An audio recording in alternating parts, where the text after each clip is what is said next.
예수님께서 공생의 사역을 시작하시면서 성전 청결을 하시죠. 요한복음 2장 17절에 보면은 성전에서 장사하는 사람들을 내쫓아면서 성전을 정하게 할 때에 주의 집을 사모하는 열심이 그를 삼켰다. 그러니까 예수님이 그냥 성전 청결을 한 것이 아니고 하나님의 성전, 하나님의 집, 아버지의 집을 매우 사랑하신 거죠. 벌써 예수님은 12살 때 성전을 아버지 집이다. 그렇게 누가복음 2장 49절에 내가 아버지 집에 있어야 할 것을 알지 못하셨습니까? 그랬어요. 그 성전 청결할 때에 요한복음 2장 19절에 보면은 이 성전을 헐라 내가 사흘 만에 일으키리라. 이게 덜미가 잡혀서 저 사람이 성전을 헐라 사흘 만에 일으키겠다. 이 성전 모독죄로 잡힌 거죠. 그러나 실은 성전된 자기 육체를 가리켜 하신 말씀이라 그랬어요. 그래서 참 성전을 일으키기 위해서 예수님이 십자가에 죽으시고 사흘 만에 일으켜서 우리를 하나님의 성전으로 삼아 주신 거죠. 이 성전의 히스토리를 보면은 족장 시대는 이제 제단이었고, 그리고 출애굽 이후에는 이제 성막이었고, 솔로몬 시대에 와서 성전이 되고, 이제 오늘날은 예수님이 성전이고, 우리가 고린도서 3장 16절 등지 우리가 성전의 전 하나님의 성전인 줄로 믿습니다. 항상 성전을 정결하게 해야 돼요. 그래서 참 성전 되시는 예수님을 몰라보고 저들은 헛되이 그 당시 46년 동안 지어오고 있었던 헤롯 성전, 헤롯이 유대인의 환심을 사기 위해서 짓고 있었던 그 성전. 그러나 예수님은 그 성전마저도 아버지 집이라 하고 그렇게 이야기했죠. 이 아버지 집으로 장사하는 집으로 만들지 말라. 그래서 참 성전을 이루기 위해서 누가복음 23장 45절에 보면 예수님이 엘리 엘리 라마 사박다니 할 때 성전의 휘장이 찢어집니다. 그리고 아버지여 큰 소리로 내 영혼을 아버지 손에 부탁합니다. 히브리서 10장 19절 20절에 보면은 그 성전된 그 휘장은 예수님의 육체다. 성전도 예수님의 육체고 휘장도 육체고. 그래서 하나님과 우리 사이에 가로막힌 그 모든 것을 허물어 버리신 것이죠. 그래서 오늘날 우리가 이제 교회죠. 이 성전은 오늘날 예수님 십자가에 흘리신 그 피로 요한복음 6장 마태복음 16장 18절에 교회란 말이 처음 이제 등장하는데 예수님이 에클레시아 세상에서 불러내었다. 그래서 교회란 말을 사용하시면서 내가 내 교회를 세우리니 따라합시다. 내 교회를 세우리니 제단도 그리고 성막도 성전도 교회도 다 예수님입니다. 그래서 내 교회를 세우리니 음부의 권세가 이기지 못하리라. 옛날부터 이 마귀는 제단을 허물라 그러고 성막을 허물라 그러고 성전을 허물라 그러고 오늘날은 교회를 대적하라고 예수님을 대적하고 우리를 대적하는 것이죠. 선교라는 것은 예배가 없는 곳에 예배하는 집을 세우는 겁니다. 성전을 세우는 거예요.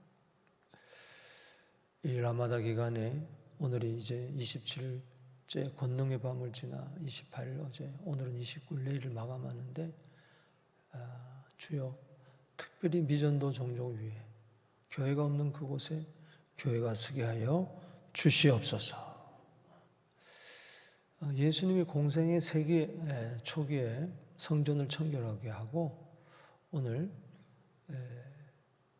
마태복음 21장의 말기에 예수님 마지막 주간 이제 곧 금요일 십자가에 못 박혀 돌아가기 직전에 주일날 종료주일에 예루살렘에 입성하시고 예수님은 성전을 청결하게 하십니다. 그때 성전에 들어가 보니까 환전상들, 매매하는 자들이 있었어요. 그 당시 대제사장, 제사장들이 뒷돈을 받고 성전을 장사한 집으로 내준 거죠. 그래서 절기 때에 먼 곳에서 양이나 이런 재물을 가지고 와야 되는데 힘드니까 성전에 와서 양을 사는 거예요. 그 성전 안에 음매하면서 온갖 성전 마당에 동물들이 가득하고 그걸 비싸게 폭리해서 팔고 또 성소의 세계를 또 바꾸면서 환전하면서 일반 돈을 또 참 폭리하고 참 이거는 더 이상 성전이 아닌 것이죠. 돈 냄새로 가득한 그 향기로 가득해야 할 그 성전 안에 그래서 예수님은 채 찍어 들고 환전상들의 그 상을 뒤엎고 동무들을 쫓아내시면서 성전을 청결하게 하시는 것입니다. 오늘 내 안의 성전을 바라보고 이 순환절에 탐심으로 혹시 세상 것으로 세속적인 이 성전 그 당시 헤롯 성전처럼 내가 그렇게 되었다면 다시 예수의 보혈로 깨끗함을 잊게 되기를 주 이름으로 축원하는 것입니다. 예수님께서 성전을 청결하면서 하게 하시면서 이 참 성전은 어떤 모습이 되어야 되겠는가? 오늘날 내 모습 우리 교회를 바라보면서 예수님이 성전을 하나님의 집 아버지의 집을 주의 전을 청결한 목적이 있어요. 왜 성전을 청결하게 하느냐? 오늘 세 가지로 내봤습니다. 먼저는 기도하는 집으로 만들기 위해서입니다. 따라합시다. 기도하는 집. 오늘 여기 본 말씀을 보십시다. 여기 13절 말씀. 자, 12절, 13절 시작. 예수께서 성전에 들어가사 성전 안에서 매매하는 모든 사람들을 내쫓으시며 돈 바꾸는 사람들의 상과 비둘기 파는 사람들의 의자를 둘러부시고 자 13절 크게 시작. 그들에게 이르시되 기록된 바 내 집은 기도하는 집이라 일컬음 받으리라 하였거늘 너희는 강도의 소굴을 만드는도다. 오늘 본문은 마가복음 11장, 누가복음 19장에도 동일하게 나오는데요. 마가복음 11장 17절에 보면 기록된 바 내 집은 만민이 기도하는 집이라 칭함을 받으리라 하지 아니했느냐. 너희는 강도의 소굴을 만들었도다.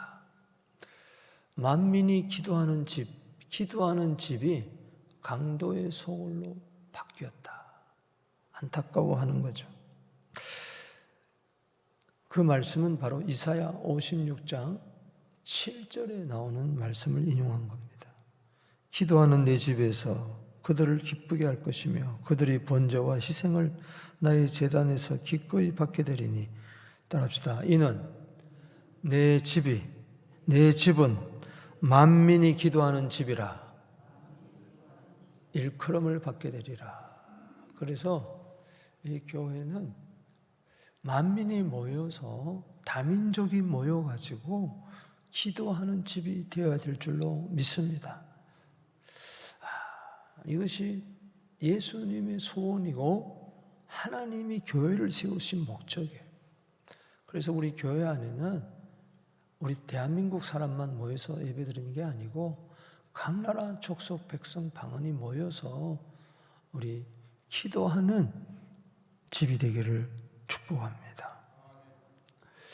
여기 보면은 예수님이 이르시되 그랬는데 마가복음 11장 17절에 보면은 가르치시다 그렇게 이 모른다는 거예요. 사람들이 오늘날 교회 다니는 사람들도 기도하는 집, 만민이 기도하는 집이라는 걸 모르는 거예요. 그래서 여러분들이 매일 새벽에 와서 기도하는 집에 와서 주님 우리 서부교회가 만민이 기도하는 아버지 집이 되게 해 주세요. 그래서 정말 여러분들이 그냥 건물만 다니는 게 아니고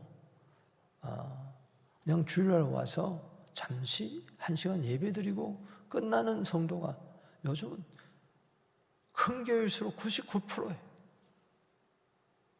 교회 안에 점점 기도가 사라집니다. 기도를 안 해요. 새벽 기도도 없어지고 이 서양 교회처럼 되는 거예요. 철야 기도도 없고 수요 기도도 없고 점점 이제 그래서 이 새벽 기도를 정말 여러분들은 생명처럼 지켜야 됩니다. 할렐루야. 여러분들 기도하는 집에 온 것을 축복합니다. 여러분 누가복음 2장 36절에 보면은 아셀 지파 가운데 안나 여선지자가 나와요. 나이가 매우 많았다 그랬어요. 결혼한 후 7년 동안 남편과 함께 살다가 가부가 되었어요.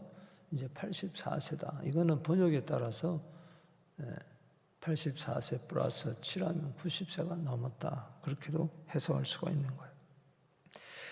중요한 것은 이 사람이 뭐 과부다, 혼자 됐다, 나이가 많아 늙었다.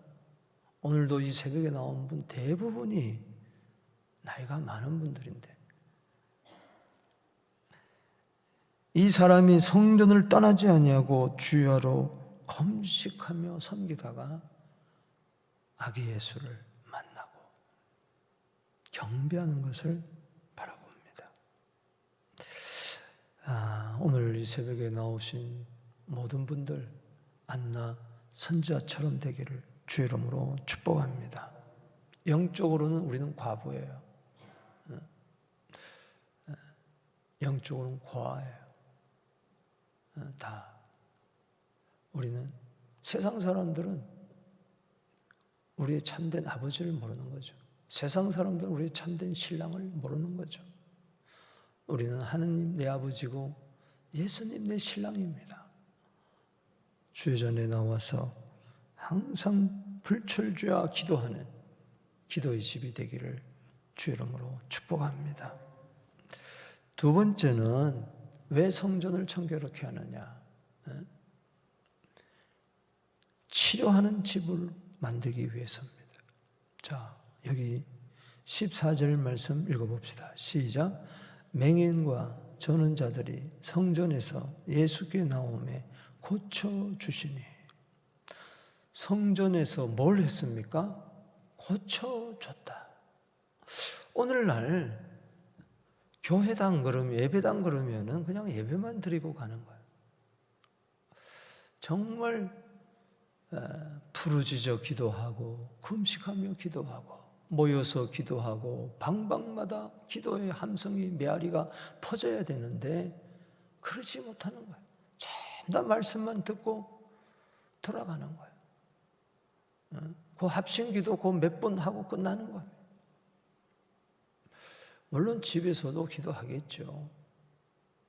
그러나 과연 교회에서도 기도하지 않는데 이렇게 마음껏 방방이 얼마나 많은데 집에서 과연 기도하겠는가? 교회에서 과연 치유의 역사가 있는가? 기도가 없는데 무슨 치유의 역사가 있겠어요? 각색 병든 자들이 얼마나 많은데 병원으로 달려가기 바쁘지 교회 오지 않습니다. 목사한테 와서 장로님한테 와서 장로님들은 기름을 붓고 고치라고 이야기했는데 병든 자가 있으면 함께 기도하라고 그랬는데 점점 우리 교회도 치유하는 일들이 없어져요. 안 하려고 합니다. 목회자도 그렇고 성도들도 그렇고. 여기 성전에서 뭐 했어요? 뭐 했습니까? 다시 고쳐주시니. 오늘 교회 안에 강도들이 너무 많아요. 여기 13절에 강도의 소굴로 만들었다. 이 강도는 그저 목적이 돈입니다. 그래서 이 강도는 기도 못하게 만들고, 기도하는 것보다도 장사하고 매매하는 거, 장터가 돼가지고 가슴을 쳐도 통곡하지 아니하고 춤을 춰도 피를 불어도 춤추지 않는 곳이 돼버렸어요. 이 강도가 오는 것은 요한복음 10장 10절에 도적질하고 죽이고 멸망시키는 것뿐이요, 이 강도 때문에 당하는 겁니다. 강도는 떠나갈지어다. 할렐루야. 이 강도를 뭘로 이깁니까? 영적 전쟁이에요. 이 강도는 어둠의 권세예요. 귀신들이에요. 이거 성전에서 고쳐줘야 돼. 우리 교회 강한 여호와 라파의 기름 부음이 있을지어다. 마가복음 1장을 보세요. 회당에서 가르치고 전파하고 쫓아냈어요. 귀신 쫓아냈어요. 고쳐줬어요. 마가복음 1장, 2장, 3장 가면서 계속 나옵니다. 마태복음 4장 23절에 회당에서 뭐 했느냐? 유대인들은 성전 있고 각 동네마다 회당이 있었는데 작은 성전이죠. 거기서 율법만 가르쳤지 복음이 전파됐느냐? 가르치지 않았어요. 고치지 않았어요. 마태복음 4장 24절에 회당에 들어가셔서 따릅시다. 가르치고 전파하시고 고치셨더라. 성전에서 뭐 했느냐? 가르치게만 하지 않았어요. 전파해서 뭘? 복음을, 천국 복음을. 오늘날 교회는요, 설교가 우상이 돼버렸어요. 목회자도 설교, 교인들도 설교. 도대체 그게 뭔 설교가 뭔지 모르겠어요. 저도 이제 은퇴하는 지점에 도대체 난 뭘 목회했느냐. 설교 한 편에 목숨을 걸었다. 뭐 말씀 그러는데 교회 안에 천국 복음이 전파돼야 돼요. 매몰 때마다 천국을 이야기해야 되고 복음을 이야기해야 돼요. 예수 그리스도의 죽으심과 부활을 이야기해야 되고 전파에 대한 이야기가 있어야 돼요. 그리고 고쳐야 돼요. 교회 안에. 가르치기만 하지 천국 복음이 증거되지 않고.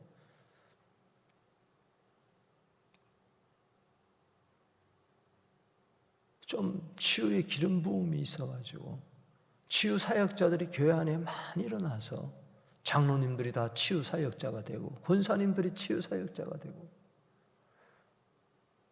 서로 기도해주고 병을 위해서가 아니라 그게 성경적이다. 그랬더니 시리아까지 병든 자들이 다 이 성전에 나와서 고침을 받잖아요. 마태복음 9장 35절에도 마찬가지죠. 회당에서 가르치고 천국 복음을 전파하고 여러 약한 자들을, 병든 자들을 고치시더라. 이거는 2000년 전이라서 그 당시는 병원이 없었어요. 그 당시도 나름대로 다 병원이 있어요. 다 약도 있고. 오늘날 병원에서 다 고칩니까? 지난번에 제가 밴쿠버를 갔는데 병원에 갔더니 이거는 그야말로 아비규환. 인도 아랍 사람들이 얼마나 많이 병원에 와 덕실거리는데 저희 형님이 여기 가슴을 갈라가지고 10년 전에도 심장 수술을 했는데 이번에도 참 위험한 수술을 했어요. 일주일 동안 배트가 없어서 그냥 앉아 있는 거예요. 응급실에 전부 앉아 있어요. 병상이 복도에 있는 병상 그것도 모자라 가지고, 이야, 이게 캐나다인가? 어디 제3국 같은 응급실마다 뭐 병원마다 차고 넘쳐요. 왜 이렇게 의술이 발달되고 의학이 발달됐는데도 이럴 때 정말 교회에 치유은사자가 나타나도록 우리는 기도해야 될 줄로 믿습니다. 병 고치는 것을 요즘 이상하게 터부시하는 거예요. 예수님이 십자가에 달려 돌아간 것은 이사야 53장 5절에 허물과 죄, 그 다음에 우리의 평화뿐만 아니라 채찍에 맞음으로 우리를 낫게 하기 위함입니다. 할렐루야. 그가 질병도 짊어졌어요. 질고도 짊어졌다 그랬어요. 우리의 죄짐만 짊어진 게 아니라 저주도 짊어지고 질병도 짊어졌어요. 베드로전서 2장 24절에도 마찬가지예요. 죄에 대해서 죽고 함에 대해서 살고 채찍에 맞아 나음을 입었다. 오늘 이 새벽에 여러분 모든 질병이 떠나갈지어다. 아멘이십니까? 주여 채찍에 맞음으로 나음을 입었다. 마가복음 16장 15절 이하에 병든 자에게 손은 즉 나으리라. 그 5대 표적 가운데 첫 번째가 믿는 자, 예수 믿는 자에게 따르는 표적. 이건 성령 시대를 이야기해요. 오늘날 이야기하는 거예요. 첫 번째가 뭡니까? 귀신 쫓아내는 거예요. 강도를 쫓아내야 되는 거예요. 교회 안에 강도, 내 안에 강도를 쫓아내야 돼요. 안 그러면 당하는 겁니다. 새 방언 말하며 방기도 많이 하세요. 고린도서 12장 8절 이하에만 나오는 것처럼 지혜의 말씀을 주시옵소서, 지식의 말씀을 주시옵소서, 믿음의 은사를 주시옵소서, 병 고치는 은사를 주시옵소서, 능력 행함의 은사를 주시옵소서, 예언의 은사를 주시옵소서, 영분별의 은사를 주시옵소서, 각종 방언을 하고 통역함을 주시옵소서. 9가지 은사가, 성령의 은사가 9가지 성령의 열매와 더불어서 균형 있게 나타나는 우리 교회 되기를 주 이름으로 축원합니다. 병 고치는 은사가 분명히 있습니다. 세 번째는 찬송하는 집으로 만들어주기 위함입니다. 자, 15절 보십시다. 시작. 대상들과 서기관들이 예수께서 하시는 이상한 일과 또 성전에서 소리질러 호산나 다니는 어린이를 보고 노하여. 자, 병 고치는 것을 이상한 걸로 여기는 거예요. 이게 문제예요. 성전에서 소리질러 호산나 다윗의 자손 어린이들을 보고 노하여. 기도하고 병 고치고 찬송하면은 할렐루야 같이 해야지. 우리 교회 어린아이들이 어릴 때부터 주의 전에서 찬송하게 되기를 축복합니다. 16절 보세요. 시작. 예수께서 말하되 그들이 하는 말을 듣느냐? 예수께서 이르시되 그렇다. 어린아기와 젖뭉이들의 입에서 나오는 찬미를 온전하게 하셨나이다 함을 너희가 읽어본 날이 없느니라. 그들을 떠나 성 밖으로 베다니에서 유하시니라. 우리 모두 다가 어린아이처럼 젖먹이처럼 그렇게 주님을 찬송하게 되기를 축복합니다. 누가복음은 찬송의 책이에요. 기도의 책이에요. 치유의 책이에요. 모든 성경이 그렇지만 특별히 찬송으로 시작해서 누가복음은 찬송으로 끝납니다. 누가복음 1장에 세례요한의 아버지 사가랴의 찬송으로 시작해서 누가복음 24장 53절 마지막 장 마지막 절에 늘 성전에 있어 하나님을 찬송하니라. 따라합시다. 늘 성전에 있어 하나님을 찬송하니라. 그러면서 누가는 끝납니다. 우리 교회가 기도하는 교회, 치유하는 교회, 그리고 찬송하는 교회. 에레미야 17장 14절에 주는 나의 찬송이시니 나를 고치소서. 주는 나의 구원이시니 그리하면 내가 구원을 얻겠나이다. 구원하소서. 시편 84편 4절에 주의 집에 사는 자들은 복이 있나니, 여러분 복 받았습니다. 할렐루야. 여기가 내 집입니다. 여기가 내 집입니다. 아버지 집입니다. 어떻게든지 오다가 다 아버지 집에 들려서 기도하고 찬송하고 은혜 받게 되기를 바랍니다. 고침 받게 되기를 바랍니다. 주의 집에 사는 자들은 복이 있나니 그들이 항상 주를 찬송하리로다. 자, 두 손 들고 우리 함께 기도하겠습니다. 오늘 내 안에 강도가 없는가? 우리 교회 안에 강도가 없는가? 도적이 오는 것은, 강도가 오는 것은 도적질하고 죽이고 멸망시키려 밖에 없다. 내가 온 것은 생명을 얻고 풍성함을 얻는다. 이 시간에 모든 강도의 영, 더러운 영 쫓겨갈지어다. 기도하는 집, 치료하는 집, 찬송하는 집, 우리 교회가 되게 하여 주옵시고, 주여 은혜를 베풀어 주시옵소서. 우리 주 이름 부르며 나갑니다.